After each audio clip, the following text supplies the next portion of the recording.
গতকাল 30শে নভেম্বর আমরা অক্সিজমের অনলাইন ছাত্রছাত্রীদের সঙ্গে দেখা করেছিলাম, কিছু ছাত্রছাত্রীদের সঙ্গে। কারণ মহাজাতি সদন কানায় কানায় পূর্ণ ছিল এবং বহু ছাত্রছাত্রী যারা দেরি করে এসেছিল, আমার মনে হয় পরে শুনলাম যে তারা সুযোগ পায়নি। তো আশা করা যায় তাদের সঙ্গে পরবর্তীকালে দেখা হবে, যদি না তারা আবার দেরি করে আসে। তো যাই হোক, এই যেদিন দেখা করি আমরা, এটা প্রচুর এক্সাইটিং একটা দিন হয় এবং আমরা যেরকম অনেক কিছু বলি, আমরা অনেক কিছু পাইও। মানে ভালোবাসা প্রচুর পাই এবং অ্যাকচুয়ালি প্রচুর চিঠি পেয়েছি এবছর, ছবি, গিফট প্রচুর তো পেয়েছি। তো কালকে অ্যাকচুয়ালি আর ভিডিও বানানো হয়নি এসে, তারপরে আজ সকাল থেকে পেশেন্ট দেখছি, তো ভাবলাম একবার বলা দরকার। যে কটা সব কটা চিঠি এরকমভাবে পড়া সম্ভব না। যেরকম এই একটা গিফট, এটা সম্ভবত সায়ন নিয়ে এসছে, বীরভূম বাঁকুড়া থেকে নিয়ে এসছে। খুব সুন্দর একটা ছবি এঁকে দিয়েছে, সবুজ, খুব সুন্দর একটা ছবি এঁকে দিয়েছে। বেশ কিছু কবিতা পেয়েছি, তার মধ্যে এই একটা কবিতা যে ল্যামিনেট করে দিয়েছে সুদেশনা কর, এবং প্রত্যেক স্যার ম্যাডামদের সম্পর্কে ইংরাজিতে একটা সুন্দর কবিতা লিখে দিয়েছে।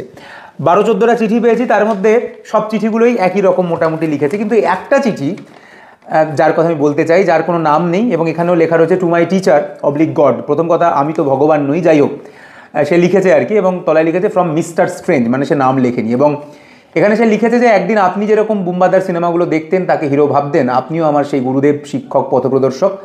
আমি অভিশাপপ্রাপ্ত ছাত্র, আমাকে বলা হয়েছিল যে মাধ্যমিক আমি পাশ করতে পারবো না। ভাই, এসব অভিশাপ বলে কিছু হয় না, তোর নিজের জীবন তুই নিজে করবি। যাই হোক, তারপরে 2024 সালে আপনার ক্লাস দেখে আপনার বায়োলজির প্রতি ভালোবাসা জন্মায়। পরবর্তীকালে মাধ্যমিকে 596 পাই। এখন আমি স্বপ্নের সন্ধানে 27-এর ক্লাস 11-এর স্টুডেন্ট। আমি কোনোদিন ভাবিনি আপনার সাথে দেখা করব। ঘুমোতে যাওয়ার আগে প্রত্যেক দিন আপনার কথা শুনে নিজেকে মোটিভেট করার চেষ্টা করি। ডিমোটিভেট হলে আপনার কথা মনে পড়ে, ওরে নবীন, ওরে আমার কাঁচা, পুচ্ছটি তোর ঊর্ধ্বে তুলে নাচা। হয়তো সব মক টেস্টে আমার র্যাঙ্ক ভালো আসে না, তবু আমি চেষ্টা করে যাচ্ছি। একদিন পডকাস্টে ঠিক দেখা হবে এবং সেদিন আমি গর্ব করে বলবো ডাক্তার তো হবই, কিন্তু তার সঙ্গে আমি আপনার সঙ্গে অক্সিজমেও পড়াতে চাই।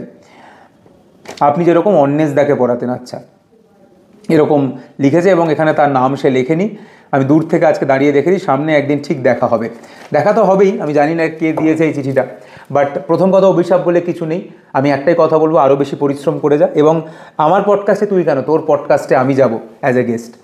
আর তার বাইরে কালকে যারা এসেছিল, এই সমস্ত গিফট, চিঠি, প্রচুর লোক সেলফি তুলতে চাইছিল, অটোগ্রাফ, তো অনেকেই দিতে পারিনি, স্বাভাবিক। এত ভিড় হয়ে গেছিলো, সেটা তোরা আশা করা যায় দেখেছিস। তবে এগুলো আমি বারবার কালকেও বলছিলাম, আমি সেলফি তুলে, অটোগ্রাফ নিয়ে, এগুলো নিয়ে কোনো লাভ হবে না। এগুলোতে আমার এই ছবিগুলোতে আমার লাভ হবে, তোদের কোনো লাভ হবে না। তোরা পড়াশুনো কর, ডাক্তার হয়ে আয়, অ্যাপ্রন স্টেথো নিয়ে আয়। আমার মনে হয় সেখানেই আমার সাফল্য। কালকে যাদের সঙ্গে দেখা হলো না, ছবি তুলতে পারলাম না, আশা করা যায় আগামী দিনে তোরা যখন ওই স্টেথো পরে আসবি, আমি তোদের সঙ্গে দাঁড়িয়ে ছবি তুলবো আর তোদের অটোগ্রাফ নেব। দেখা হবে খুব শিগগিরই। জিতবে বাংলা।